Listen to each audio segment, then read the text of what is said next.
Pada tahun 2007, di tengah susah payahnya perekonomian Yaman, sebuah mega proyek diumumkan.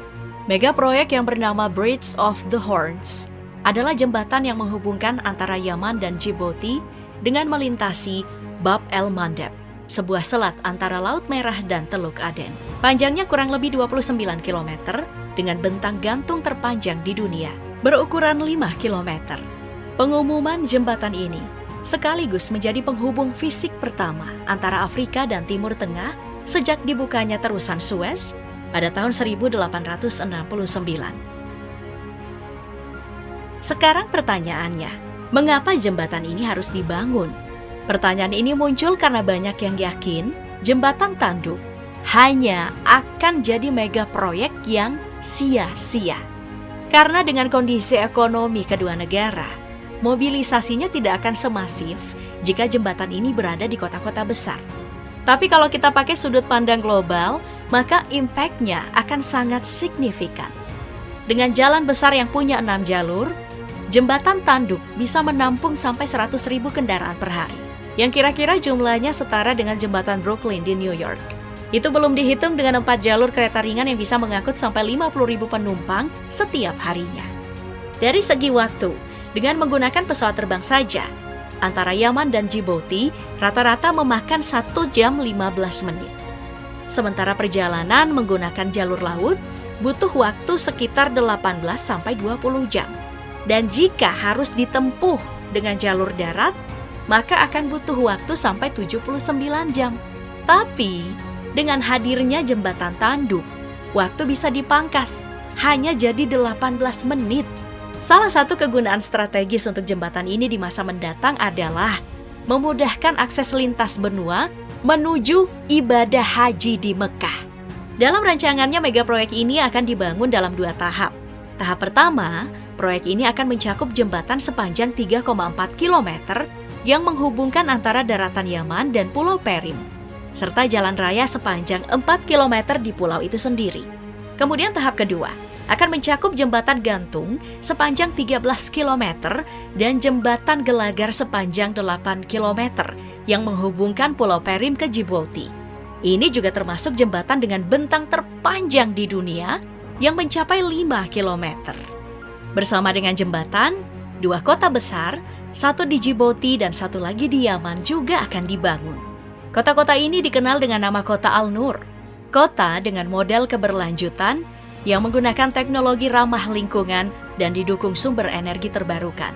Kota ini akan membawa stabilitas ekonomi yang sangat dibutuhkan bagi negara kecil Djibouti dan menjadikan negara ini sebagai pusat ekonomi utama sebagai langkah baru. Dengan rancangan kota masa depan, artinya jembatan tanduk akan sangat dibutuhkan.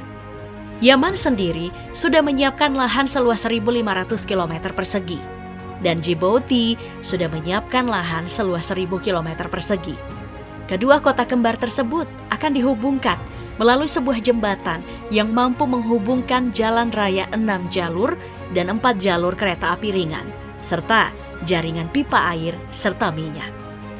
Mega proyek ini menjadi sangat mungkin sebenarnya karena diusulkan oleh Al-Nur Holding Investment Company yang berbasis di Dubai. Notice to Proceed yang dikeluarkan oleh perusahaan Middle East Development LCC yang dipimpin oleh Tarek bin Laden, Raja Konstruksi.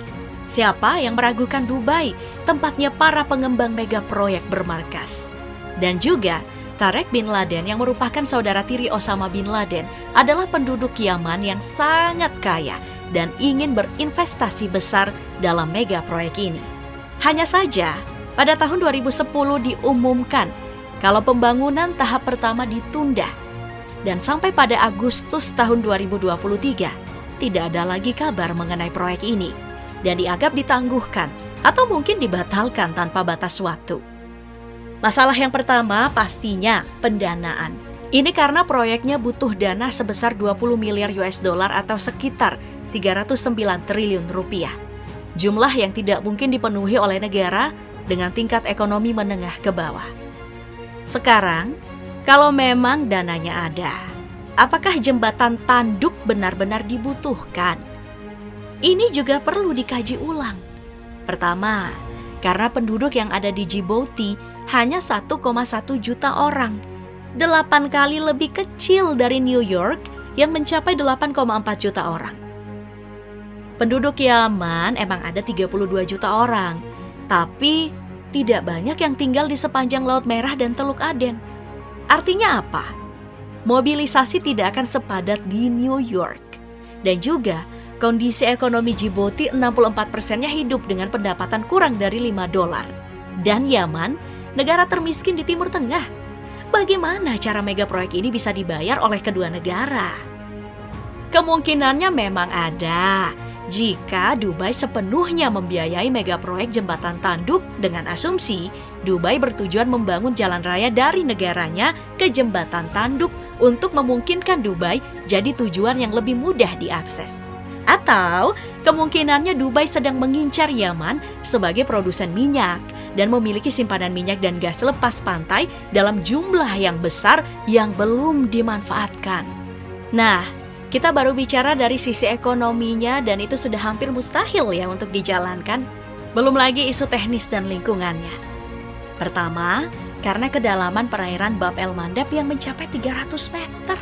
Itu artinya salah satu tiang jembatannya harus setinggi 700-800 meter untuk bisa menopang struktur dan agar kapal-kapal besar dengan muatan penuh bisa melintas di bawahnya.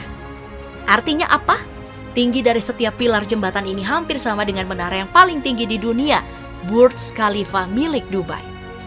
Dan sekitar 4 kali dari struktur pendukung jembatan gantung Golden State di San Francisco. Jadi agak sulit sih untuk bisa memastikan apakah jembatan ini bisa dibangun. Kalaupun bisa, ada kendala kedua. Situasi politik dan konflik yang sekarang terjadi di Yaman. Sejak tahun 2014, terjadi perang antara pemberontak Houthi dan pemerintah Yaman yang diakui secara internasional. Pemberontak Houthi berlatar belakang Syiah yang memiliki hubungan dengan Iran dan sejarah pemberontakan melawan pemerintah Sunni mengambil alih ibu kota Yaman dan kota terbesarnya Sanaa menuntut pemerintahan baru.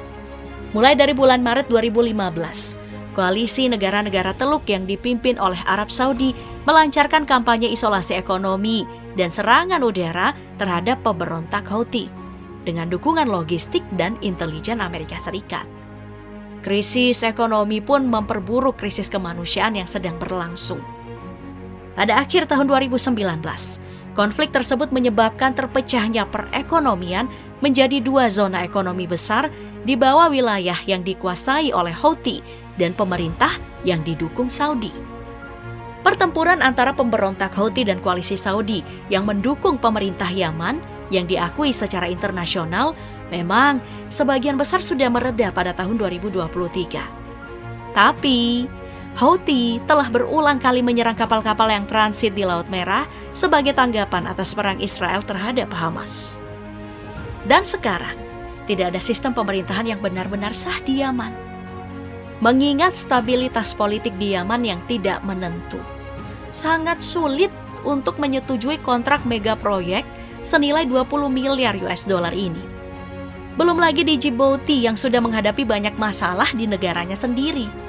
Yang membuat kita semakin skeptis nih Pop Gengs terhadap pembangunan jembatan ini karena faktanya akan dilewati salah satu rute pelayaran terpenting di Laut Merah dan terusan Suez adalah satu-satunya cara kapal bisa melintas dari Samudra Hindia Laut Mediterania tanpa harus melakukan perjalanan jauh ke bawah Afrika.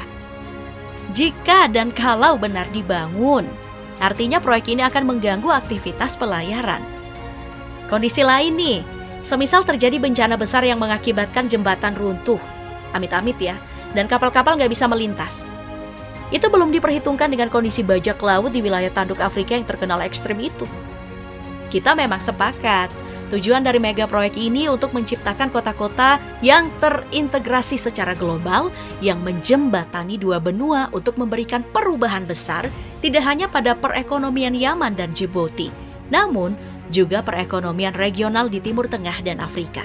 Tapi di sisi lain, melihat kondisi yang ada sekarang, memilih menunda mega proyek ini sampai batas waktu yang tidak ditentukan, mungkin adalah pilihan yang paling tepat.